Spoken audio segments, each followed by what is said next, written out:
Hello everybody, good morning and welcome to the United Stands. I'm Mark Goldbridge and this is your latest Manchester United news as Erik ten Hag delivers a Jadon Sancho masterclass that you've got to understand football at a deeper level than being a bloody recency bias prat to see that Man United have played a blinder with Jadon Sancho and talk of his return is complete nonsense. We'll talk about that, of course. We'll also be talking about Benjamin Sesko, bit of a transfer blow for Manchester United there as other clubs enter the race and, you know, the waters become muddied as to whether Man United are actually in for him.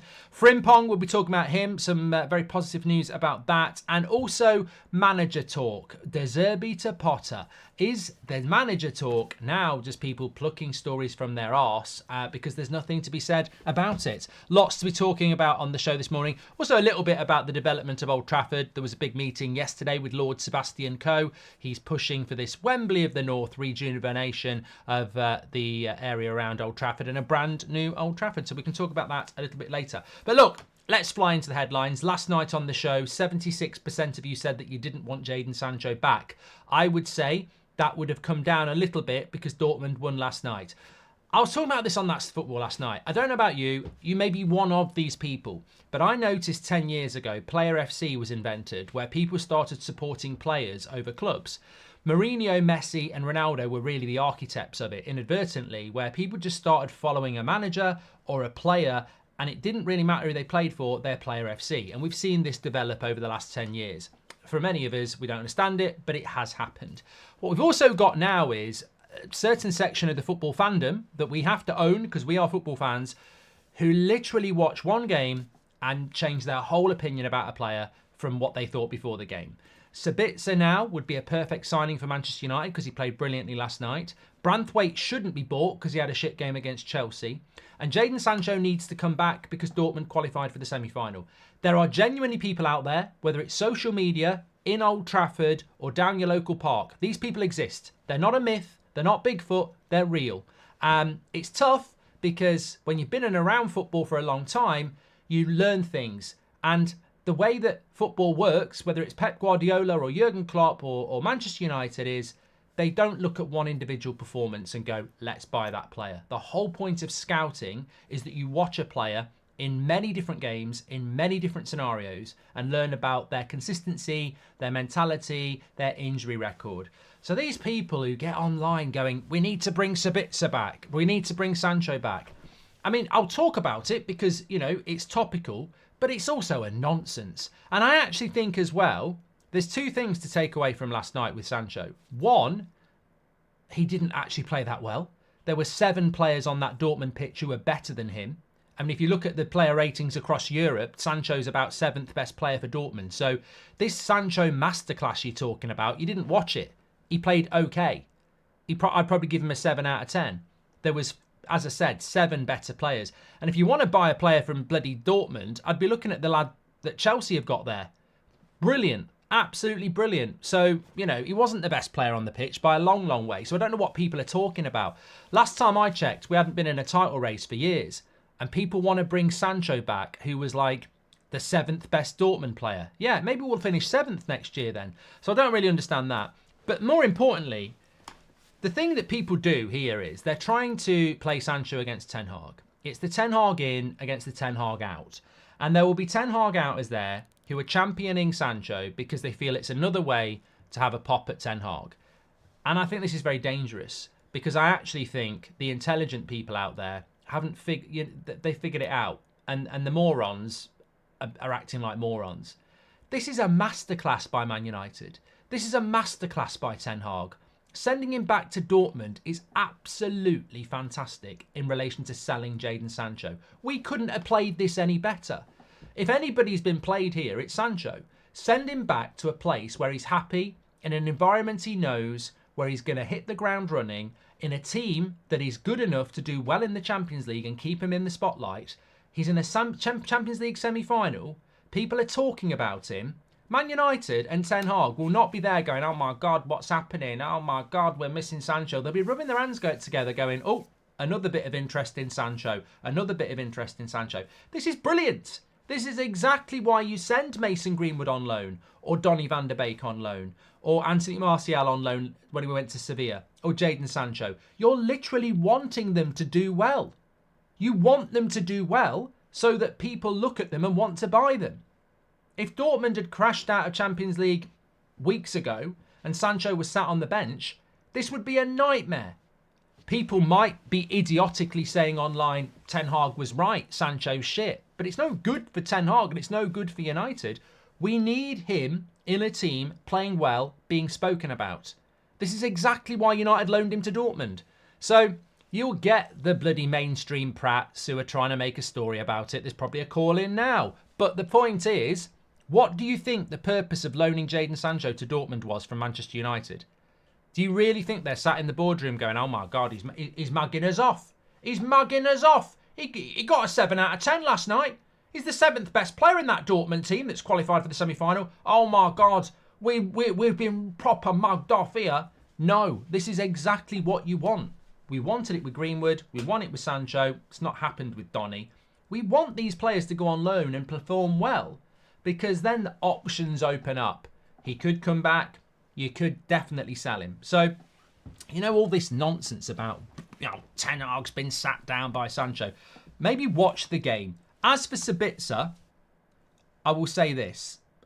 I always liked Sabitzer. I was very excited when we got him on loan. It didn't work at United. I saw enough of him to see it didn't work. We cannot, must not, and should not be judging players who play well in the Bundesliga as being good enough to play in the Premier League. There is a list as long as your arm of players that do well in the Bundesliga and don't do well in the Premier League. I don't think he grabbed his opportunity at Man United. I know he had injuries, but I don't think he grabbed his opportunity. As for people who play well in the Champions League, oh, come on. We're better than this. This community's better than this for a start. We're better than this. Wow, Mark, he's doing it in the Champions League semi-finals now. Man United aren't. Oh, okay. I seem to remember Lukaku getting to Champions League finals. Were we wrong to let him go? I seem to remember Anthony playing in Champions League semi-finals, and many of you think he's a flop. There are countless players that have played in Champions League finals, and Eric Dyer played in a Champions League final, didn't he? There are plenty of players out there that perform well in World Cups, Euros, Champions League latter stages, who aren't good enough to play for Man United or Liverpool or anybody else. So if you're going to look at a player, and I get the hype, I know what social media is all about. I'm part of social media. We all are. But we've got to be better. We can, I don't mind it in relation to talking about a player in general. Like, you look at someone like Yamal at Barcelona, he looks like he could be the next Messi, the next Ronaldo. I mean, he really could be the next big thing. But we're talking about Manchester United. We talk about the side. Let's go back to Sancho for a minute. Let's bring Sancho back. Okay, it's not down to me. He could come back. Okay, but what is frustrating to me and many other fans is that these people that want Sancho back are the same people, because I know some of these accounts. I've seen them all the time. They're going bring Sancho back, right? But then 3 weeks ago, they're saying sell Rashford. We need to clear out these players with the bad attitudes and the inconsistency. And then they're going bring Sancho back. And I'm like, but this is a guy that everybody knows turned up late for training. This is a guy who refused to apologise to get back in the team and was happy to sit at home because of a grudge with the manager. Putting his own feelings ahead of the club that pays him and the fans. And this is a guy that has been here for 3 years and been very inconsistent. So you want to take a risk to bring him back. And then when he's inconsistent again, you'll go, we should have got rid of him.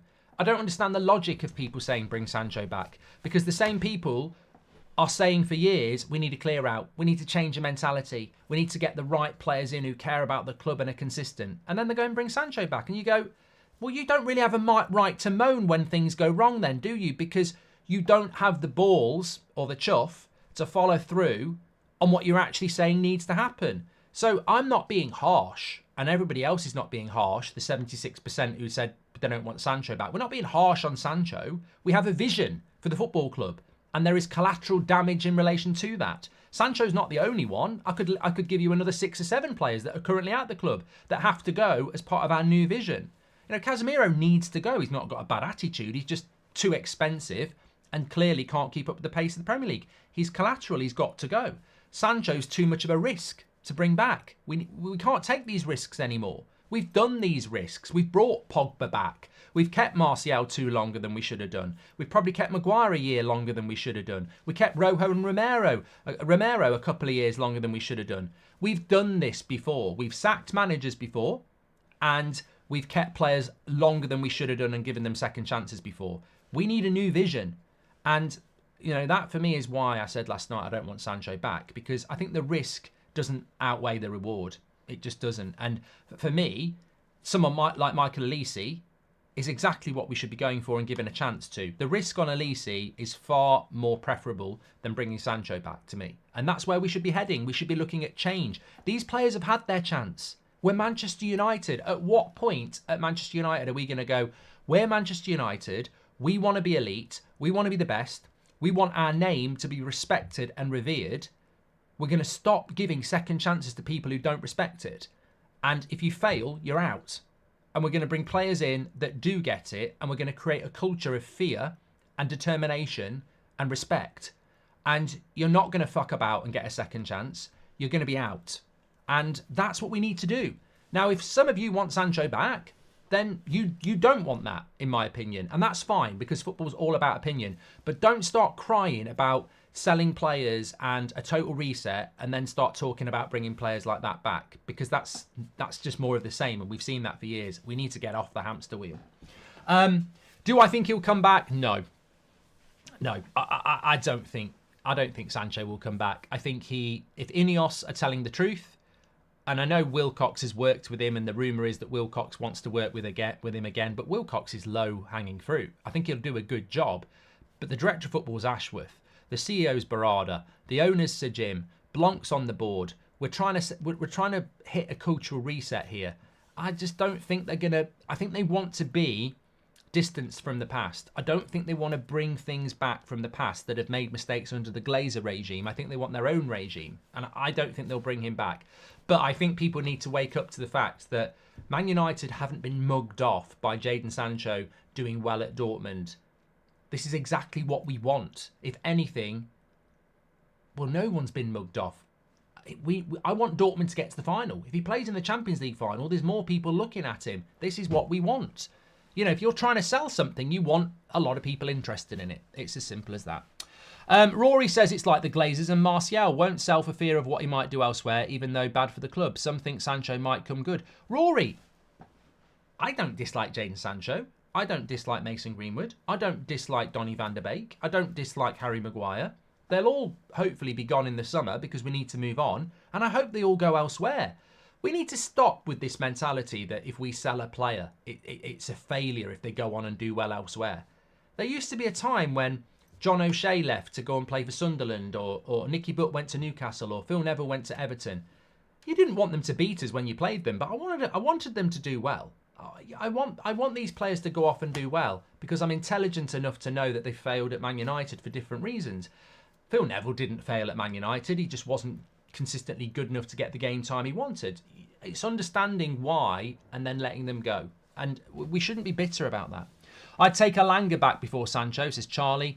They will get knocked out in the semi-final anyway, says Carlos. What's your thoughts on Kieran McKenna as a future United gaffer, says Kanye? I think as long as it's a long way in the future and it's not now, never say never. Patrick Lynch says we need to go after the FOMO we have with players, fear of missing out. What they do in a United shirt is way more important than what they do in another club. Look, Patrick, can I just say, people who want Sabitzer back or Sancho back, they're watching one game in the Champions League against Atletico Madrid. Man United went to Nou Camp last season and it was our best game of the season. I don't respect the Bundesliga and La Liga like I used to. I don't look at it and go, oh my God, Champions League quarter-final, Dortmund against Atletico Madrid and Sabitzer's balling. I'm like, really? That game is probably no better than Villa against Spurs? I don't think it is. And also, on top of that, it's one game. It's one game. You're telling me that the people bawling about Sabitzer have actually watched him play every Champions League game for Dortmund, every Bundesliga game for Dortmund, and the Bundesliga's crap. It's really crap. Ralf Rangnick admitted it. Ten Hag has said it. Ralf Rangnick said, I can't believe I'm playing with Man United in the top half of the table, and I'm going away to teams in the bottom half of the table, and they're giving us a game. In the Bundesliga, they're easy. So it's a completely different league. It's not arrogance, Sesko. It's an opinion. You're entitled to an opinion, but it's one game. You don't watch Dortmund every single game. You don't. The majority of you don't. And I don't want Sabitzer back. I don't want Sabitzer back. I don't think we made a mistake with Sabitzer. I think we made a mistake with Fred. If you want a real conversation, I think we made a massive mistake with Fred. Fred was ridiculed. Fred was inconsistent. Fred had his limitations, but Fred is better than not Casemiro. Well, he probably would be at the moment. He's better than McTominay. Letting Fred and De Gea go last summer, I think, was two massive mistakes. Far more than letting Sancho go on loan or letting Sabitzer go back to, wherever he went back to go to Dortmund. Jadon Sancho, 13 games played, 3 goals, assists. That's absolutely terrible, especially in a Farmers League, says Trey. Appreciate everything you do, says Jay. Well, look, it's generated a bit of conversation. That's what it should all be about. It's about opinion. But look, some of you love the hipster conversation. I respect it. Some of you watch one game and you get really excited. Good for you. But that's not how high-level football is consumed. That's not how any scout or any scouting system or any football club looks. Look, if anybody's interested in bringing Sabitzer to the Premier League, it will be someone like Everton. It won't be Man City. It won't be Liverpool. It won't be Arsenal. And if they are looking at doing it, they'll watch more than last night. That'll prick their ears up. They'll go, there might be a decent player there, but they will look at him over 10, 20 games. They'll look at whether he does that every single game. They'll look at the opposition. That's what they will do, because that's what proper scouting is. Twitter scouting, or whatever you want to call it, where somebody has got nothing else to do, and they put the match on last night and they sit there and go, he's a baller, let's tweet about how he is because I want a few retweets. That's not proper scouting. That's a player having a good game. If you watch Spurs against Newcastle at the weekend, you'd think Van der Ven was the worst defender since Titus Bramble in Premier League history. He's actually one of the best defenders in the Premier League. He just had a bad game. Maybe it's the FIFA generation, I don't know. You pick your FIFA controller up. Oh my God. Sabitzer's brilliant, look. And I'm controlling him. Oh yeah, he's brilliant. He's brilliant. That's not how real life works.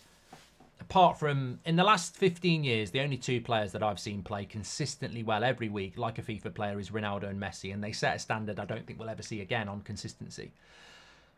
Lewandowski has bad games. Mbappe has bad games. Harry Kane has bad games. De Bruyne has bad games. Everybody has bad games. And that's why you need to scout on a bigger scale. We need to stop the high wages as well, says Florian. High transfer fees, and probably scout players in regards of mentality and personality as well. The fee is too high, walk away. Contract demands are too high, walk away. This is brilliant from Florian. This is a brilliant comment, because let's talk about Branthwaite. Branthwaite at £45 million is a very good deal. Branthwaite at £80 million, walk away. Walk away. Because we have to walk away from those deals. If Man City want to do it, they've got the revenue, they've got the financial fair play, they can do it. But we need to walk away from those deals, because we've been, again, there are so many things that I think Inos have to and will walk away from. They cannot carry on. They've almost got to go, what did the Glazers do? I'm going to do the opposite. The Glazers spent £80 million on Harry Maguire, an English centre-back. Branthwaite, we can't do that.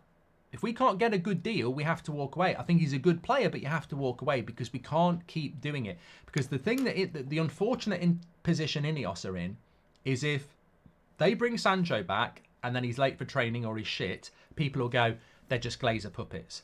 We signed Branthwaite for 80 million and he doesn't do very well. Oh, it's just like Maguire. Ineos are just Glazer puppets. What's different? They have to do things differently. Even if it's knocking Old Trafford down and building a stadium. That's not what Glazers were going to do, even though they do own half the club, so technically they are. It's hard, isn't it? Because the Glazers are still here, and I fall into the trap that they're not. But on the footballing side of things, they're not meant to be that involved. Stadia and brands, of course, they will be.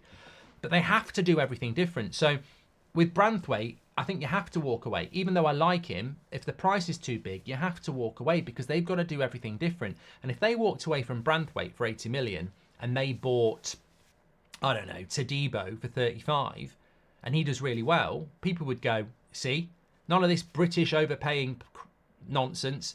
they've gone and got a well-scouted player for half the price who is now one of the best centre-backs in the Premier League. And that's what Ineos have to do. Hi, Mark. I get Ineos multi-wipes from my local. Wipe shite clean off like anything, says Sandy. Great. Kyle says, you're right, but equally Ineos could see Sancho last night and say the manager is right. The manager is the reason he's not playing like that for United. But Kyle, you've just completely contradicted everything I've just said. I'd be terrified if Ineos watched one game and said the manager's not right. That would be scary. And he didn't even play that well. Like, did you watch the game? Did anybody actually watch Dortmund last night? Because he was like the 7th best Dortmund player. Like, he was better than Adeyemi. And he was probably better than the right back. And centre-backs were okay for Dortmund. So he was the 6th or 7th best player on the pitch. Like, people are talking like he played like Lionel Messi. This is the thing, Curl. So Ineos didn't watch that game and go, Erik ten Hag is the reason he's not playing for United. You know the reason he's not playing for Man United, by the way? You know the reason Sancho's not playing for Man United? Because he wouldn't apologise. We need to move past the Ten Hag thing. Ten Hag was picking him in pre-season. This was meant to be his breakthrough season. Let's not rewrite the past. In pre-season, Sancho was playing as a number 10. You see, this is what happens when you actually watch games and you actually, you know, adhere to the truth and the facts. We watched pre-season together. Lots of you were saying Sancho's balling at number 10. And I said, I don't think he can do it because he's good in a team that's got possession, but he won't track back. Lo and behold, pre-season finished and he didn't start for Manchester United, but he was around the first team. He played a bit. Then there was the problems with, you know, the punctuality for the Arsenal game. Then there was the demand that he apologises, and he didn't apologise. And that's why he's not playing for Man United. He didn't apologise. So that's the truth. Marcus Rashford went out on the piss in Belfast. The reason he's playing for Man United is because behind closed doors, there was an apology. Garnacho liked to tweet. Nothing the same. Apologised. Like, that's why he's not playing for Man United. He wouldn't apologise. It's nothing to do with bloody anything else. People need to, you know, talk about it. Ashik, look, there are social media posts going around about this. I suspect it probably is true, but there are a couple of people who've tweeted saying it's not been confirmed. If anybody who knows who Angry Rant Man was, Chelsea fan from India who used to hold his phone up and get very angry about Chelsea, so he's Angry Rant Man. He hasn't been very well for the last couple of weeks, and there is a story circulating this morning on social media that he's actually passed away. I know who it is, and obviously working in this, whatever this is that we're all in, some of you will know who he was as well. Absolutely tragic news, and really sad when, you know, I don't know him, but obviously you see the clips every now and again, and you feel like you know those people in some way, shape or form. And it's, you know, it's very, very sad. It's very, very sad, and it's way, way too soon. And thoughts are with his friends and family at this time, if it has been confirmed, which it's looking more and more like it is. So Ashik, thank you very much for that message. Life is precious. People spend too much time stressing and arguing and worrying about things that really won't matter in 100 years' time, and for some of us might not matter in 10 years' time. We've got no divine right to be here arguing with each other about whether we should bring a player back or whether we got a player wrong. Ultimately, it's a sport we love and we get very passionate about it, but I think some people take it too far. And I think life is for living and enjoying, and that's why I get up every morning and do these conversations, because we might disagree, but ultimately I love what we do. I think some people take it to ridiculous levels, and let's just try and remember why we're here. We're here for a good time. We're not here for a long time. Mark, if you don't think Ineos are looking at alternative manager options right now, then you have your head firmly planted in the sand. It's sad. And we go from me explaining what life should be about to a complete and utter prat. What are you? Have you got amnesia or something? Are you watching different content and imagining it's me? What are you talking about? We've spent the last, what feels like 10 years talking about Ineos being in for people. Ineos are very interested in Gareth Southgate from me and from other journalists. What are you talking about? If I think they're not looking at alternatives, I just a waste of 20 seconds, mate. Don't even know what you're on about. We've literally got evidence of us talking about Ineos looking at alternatives. We're going to talk about it in a couple of minutes. What if Sancho deal can't happen for the same reason as Maguire and West Ham deal? Sancho would want compensation for lower wages and Glazers not pay. Look, Ralph, Sancho's going to be a very difficult player to get rid of. We've said that before. You're not wrong. He's on massive wages with a massive contract. But if he stays, that's because he's got the power. The club need to show they've got the power. Whether they can do that, I don't know.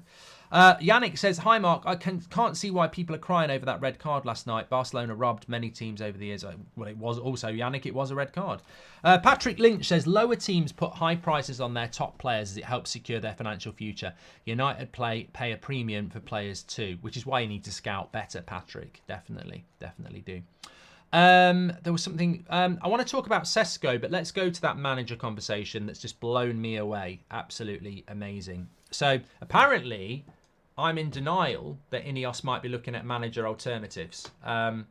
Either I've imagined the last 6 weeks or I'm not in denial. Like, I actually think Ten Hag will get sacked in the summer, which is what I said last week as well.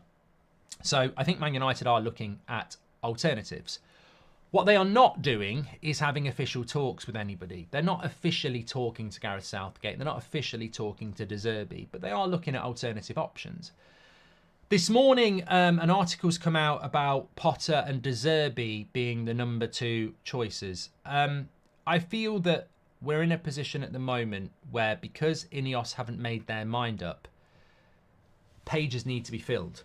And for everybody who says Southgate's number 1 or Nagelsmann's number 1, there's somebody who says Potter's number 1 or De Zerbi's number 1. The truth of the matter is that Ineos clearly haven't made their mind up about Ten Hag. And if you can't figure that out, I don't know what you think's happening. Because even I, who doesn't want Ten Hag to go, has said that sacking him on Monday was perfect if you're replacing him and you want the best option. Because Mourinho got sacked before the Carabao Cup final. There's no loyalty to a manager just because he's in an FA Cup semi-final on Sunday. If it's best for Manchester United and they want to get the best manager, you sack him last Monday, you start interviewing Nagelsmann and you try and rescue the best option. But they haven't done that because they haven't made their mind up. If Ineos had made their mind up on Ten Hag, you'd get on with it. Because bringing a manager in at the end of or middle of June or whatever, most of the summer transfer window's gone. Now, if you want Potter, you could bring an interim in, tell Potter he's got the job and start working with him. Like, so all these people saying Potter, it's not logical. All these people saying Nagelsmann, it's not logical because they're both available. But with Nagelsmann, you better get doing it now because May's going to be too late. And with Potter, he hasn't got a job. So you can easily talk to Potter. There's no gardening leave. There's no conflicts of interest. So I don't believe that we're in for Potter. I don't believe we're in for Nagelsmann. And I think at the moment, they're still making their mind up about Ten Hag. And I think the balance is Ten Hag's done very well with the youth. He's had a lot of injuries. He's had no structure. It costs money to get rid of him. All those are pros for Ineos. And then the negatives are the team's a bloody mess. There's been big mistakes. And you know, they might want to bring their own man in. So I think they're balancing things up at the moment. And I think what will happen is if Ten Hag is sacked, it looks like it will not be until the end of May. Hopefully after the FA Cup final, because we'll be in the FA Cup final. In which case, people also forget the last time we sacked a manager at the end of May, in fact, the only time we've sacked a manager at the end of May in my pretty much whole life, because I think Ron Atkinson got sacked in season. So Sir Alex Ferguson left.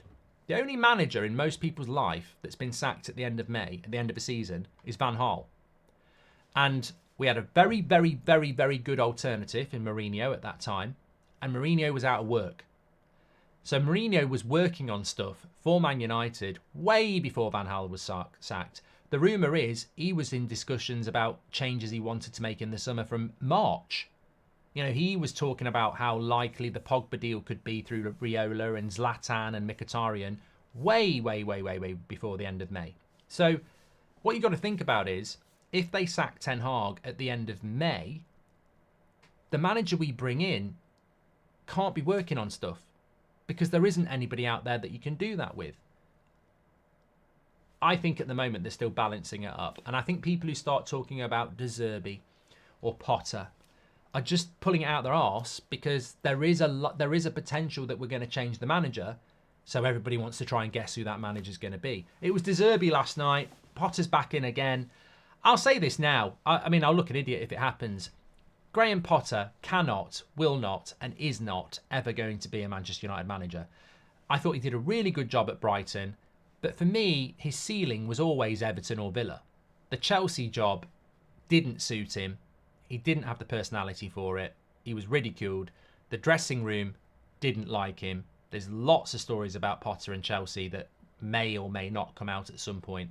But even in front of camera, press conferences were a joke. He will not manage Manchester United. The Inos will not do that. So I don't think we know who the manager's going to be. I still would say Southgate is a very strong contender, and I don't think De Zerbi is. I mean, I don't know beyond Southgate who they're going to go for. I think Potter's no. I think De Zerbi is a massive red flag and too expensive. Nagelsmann will be gone. Amorim will be gone. Hansi Flick we've never bloody even spoken about. So I don't know who they're going to go for. But I don't think they've made their mind up at the moment. Life is very precious. May God bless us all, says Partip. James says, I'm hopeful that Ineos know players need to be sorted as a priority over the manager. However, if that's true, he needs some backing to end speculation, says James. And don't forget, people said Arteta out as well, says Hock. If Southgate wins the Euros, says Sandeep, stays on as England manager, but if he loses Euros, he is considered for Man United job. Sorry, we should not be a consolation prize for Southgate, says Sandeep. But look, the thing about Southgate is he's not going to be available until the middle of July, because England surely will go to at least the semi-finals. So Southgate wouldn't be available till the middle of July. You're writing next season off bringing in a manager in. We'll be on the US tour before Southgate's available. We can't do that. You can't bring a manager in mid-July. I know we did it with Van Gaal in the World Cup, but Van Gaal was already coming to Man United. Like, Southgate will not be able to announce he's coming to Man United while he's doing the England job. He shouldn't be anywhere near the job anyway. Hi Mark, love the show as always. Just asking, what channel do you use for watching both Champions League and Premier League games, and do you know which channel is best to use? Says Why So Serious. Well, I live in the UK, mate, so it's TNT or Sky, or Amazon every now and again, but TNT or Sky. Right, let's move on. I want to talk to you about Sesko. Now, this is really interesting. This is the sort of stuff I want to get my teeth into, really. I want to talk about Sesko and Frimpong, actually. So Benjamin Sesko was mentioned yesterday by Ben Jacobs in his interview with Beth on this channel. Check it out. Really good interview, talking about Ten Hag's future and a few other bits as well. Also spoke about Frimpong, which we're going to talk about in a minute. But Benjamin Sesko, I think, probably ticks a lot of boxes as to what we should be looking for in a second striker. He's got a really unique skill set in the sense that he's not really like Haaland or, his goal record isn't blowing people away in Europe. It's not like everyone's queuing up to buy him, but it's a decent goal record. He's also 6'5". He's quite mobile. He's very, very different as a striker compared to what's out there. And I think he's only 20 years of age. So I actually quite like this sort of striker. I personally think Rasmus will work well with an up-and-coming striker, which is why I think Evan Ferguson would be perfect, but he's going to be too expensive, so we're going to have to move away from that. So I think Benjamin Sesko is really interesting, and apparently he's available for about 40 million quid. The release clause is around that. So all these things are really positive, and I agree with Turp. I think he's got really big potential. And I've mentioned Jonathan David. I do think United might look at him, similar sort of price. Keevan says he's average. I don't think Keevan. I don't think that there actually is a manager. Actually, just Keevan. I don't think there is a player out there at the moment that actually, striker-wise, that fits the bill for Manchester United. So I think that anything we go for has to have an element of fans going, he's not good enough, he's average, it's a risk. I think we have to do that. Welcome to Just Keevan as well. He's one of our newest moderators as well. So actually just said I'd take Solanke instead. Let me just remove that spanner from you there. The shortest moderator reign ever, just Kevin. We gave him the moderator spanner, and then he said I'd take Solanke over Sesko, and he lost it. The shortest reign ever. Bloody hell. It's like bloody Grandpa Simpson's walking in and out, isn't it?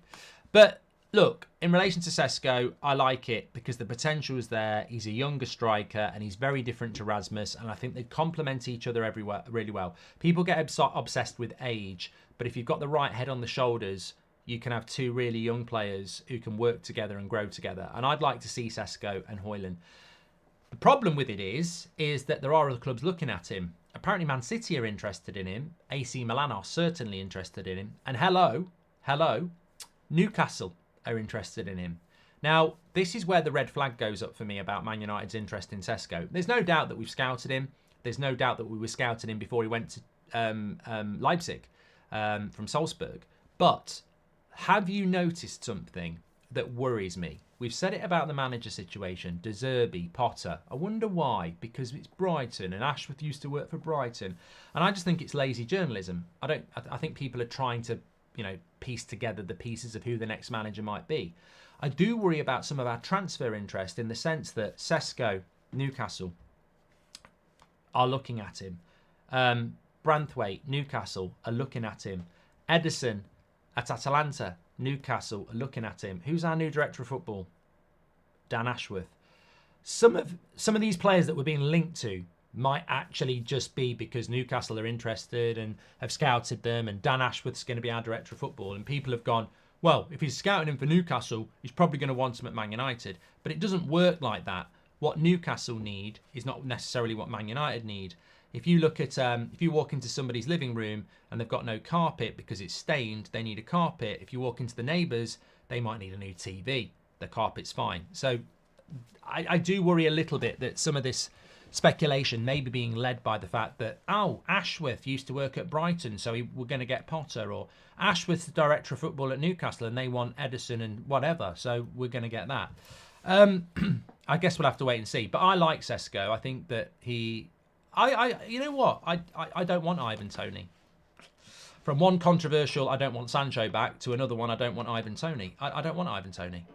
Again, I think there's too much to be concerned about with Ivan Toney. I think he'd want to be the main guy. And I think that'll absolutely destroy Rasmus's development. I don't think we have the service for somebody like Ivan Toney. I don't think we play the style of football that suits Ivan Toney. And I think it'd be very, very expensive. 60, maybe 70 million quid. I just don't think it's the right deal for Man United. And look, that's not even before we get onto what his personality might be like. I don't know Ivan Toney. I don't know anybody who knows Ivan Toney. Obviously, we know he's had the gambling ban. He might be a right shithouse off the pitch. He might be a real professional off the pitch. I don't know. But for me, Ivan Toney doesn't really make me think that. Ivan Toney feels like more of the same of the last 10 years. It feels like a deal. It feels a bit like Lukaku, actually.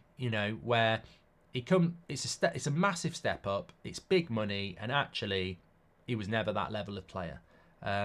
It might work. Look, if we buy him, I'll back him, and I, wear a Man United shirt. Hope he scores loads of goals. But to me, I don't think Toney fits where we're looking to go, and I think somebody like Sesko would be more exciting from my point of view, because it's a developmental player as much as it is an exciting player, and he offers something really different, which I think we need.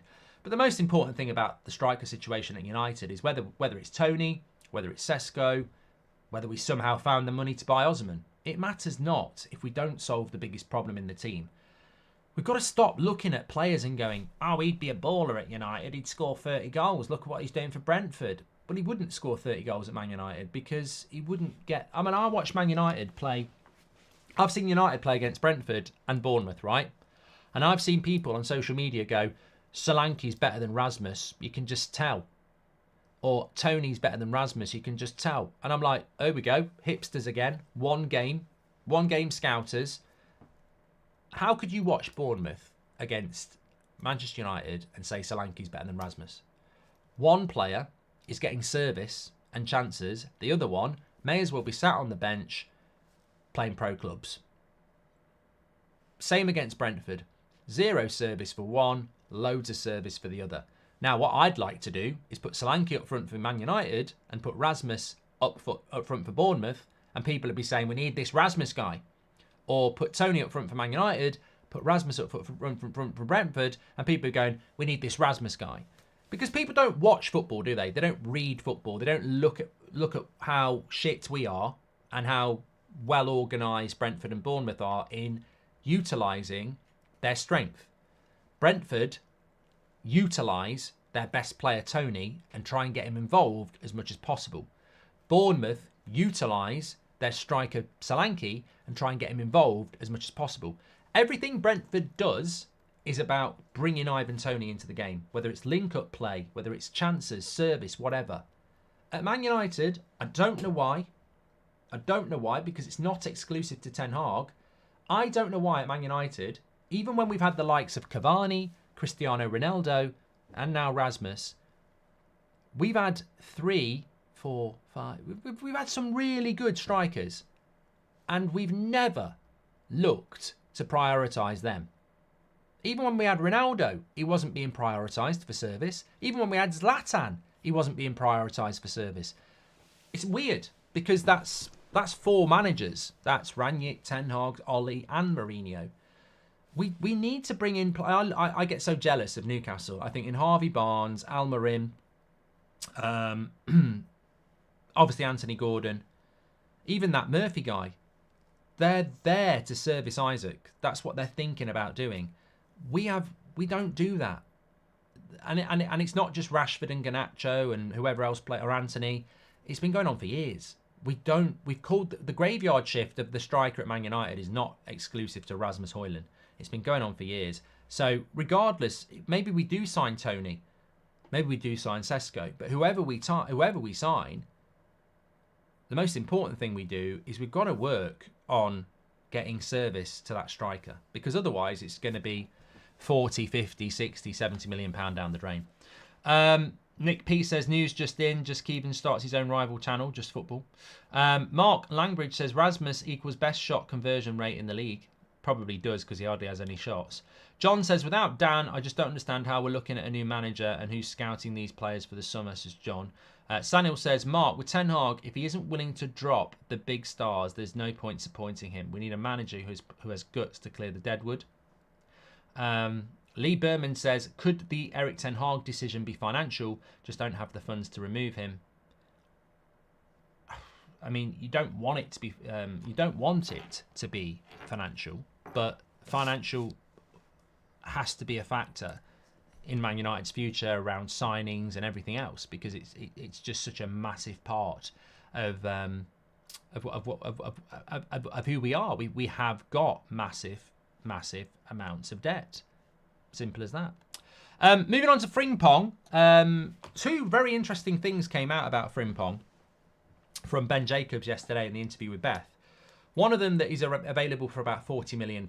It's actually 34. He's got a release clause of €40 million. But also that he'd love to come and play in the Premier League. Now, but on top of that, Ben Jacobs said that after the game for Leverkusen tomorrow, I wouldn't be surprised if there's some announcement about his future, which I thought was could be a throwaway comment, could be something to keep an eye on tomorrow, because tomorrow is only the quarterfinals. Oh, that's a big yawn. Tomorrow is only the quarterfinals of the Europa League, so why would Frimpong be announcing that? But maybe it's because Leverkusen are going to be in England and he's going to be interviewed or questioned by an English journalist. I don't know. So maybe something's going to come out about Frimpong tomorrow. But £34 million. He'd love to come and play in the Premier League. And look, I think he'd be one of the signings of the summer for Manchester United. I personally, this is going to be very controversial. I mean, I don't want to talk about bringing Sancho back. God, I want to move forward. I don't want to go backwards and make the same mistakes. I want to move forward. What excites me is bringing Frimpong in for 34 million and bringing Rabiot in for free. Suddenly you've got a right back and a really good midfielder and you've not spent 40 million quid. That excites me. It's that sort of stuff. It's that sort of stuff that excites me. Sommer says not the right profile. I love this sort of comment. I don't want to sort of highlight you, Sommer, but I love this. He doesn't suit the way we play. And yet, again, I'll hear people telling me all the time, what's the style of play? It's shit. How can you tell me Frimpong doesn't suit the way that Man United play when we're not playing the way Man United are going to play? I think Frimpong would be absolutely fine in a Man United side if we ever evolve to the team that he wants to play. Ten Hag wants to have 2 centre-backs on the halfway line, a sweeper keeper outside the edge of his box.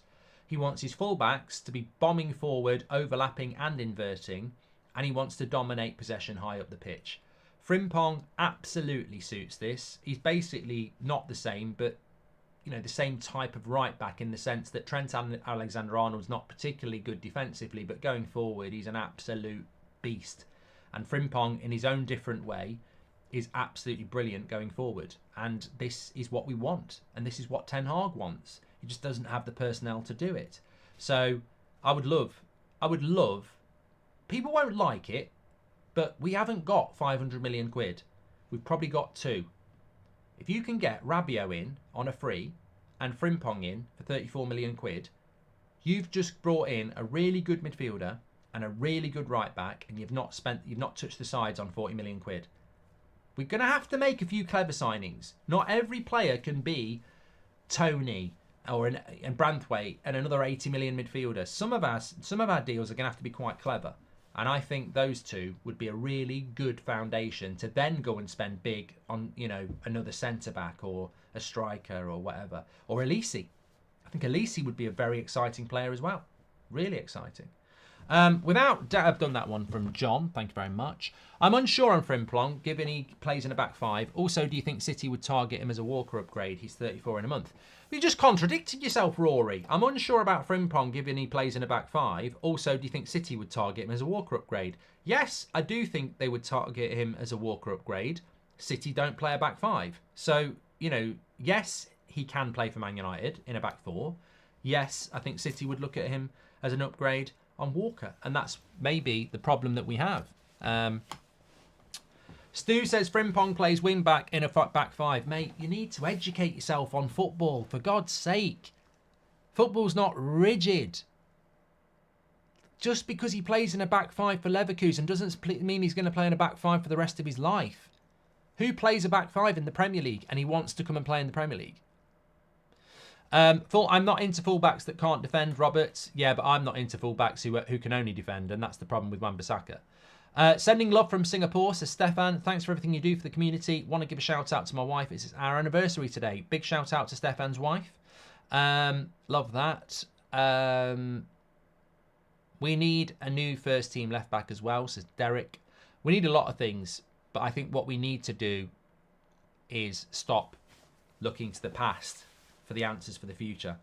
I don't know why there is a section of our fan base that seems to be lost in legacy and nostalgia.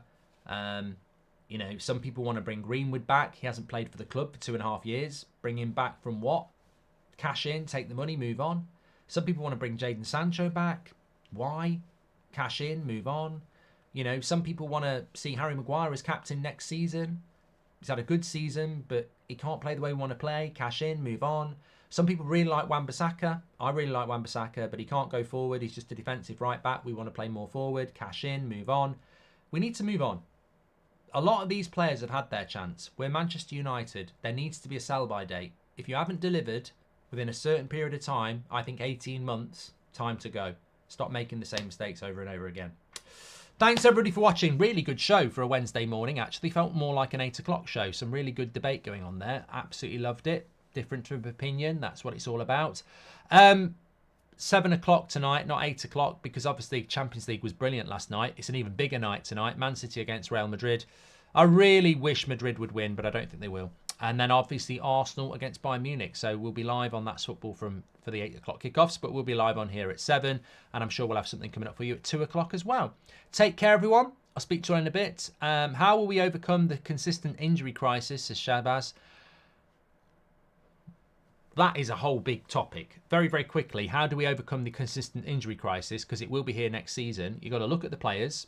You've got to look at their bodies. And you've got to go, right, you're not here. You're not the right sort of player for the way we're going to play. Because Man City haven't got an injury crisis. And they probably run way more than we do and sprint way more than we do. The profile of the player needs to change. Obviously, there needs to be some work done around the fitness and development, but actually, I think we pick up a lot of injuries because we haven't got the right sort of players to play the play we want to play.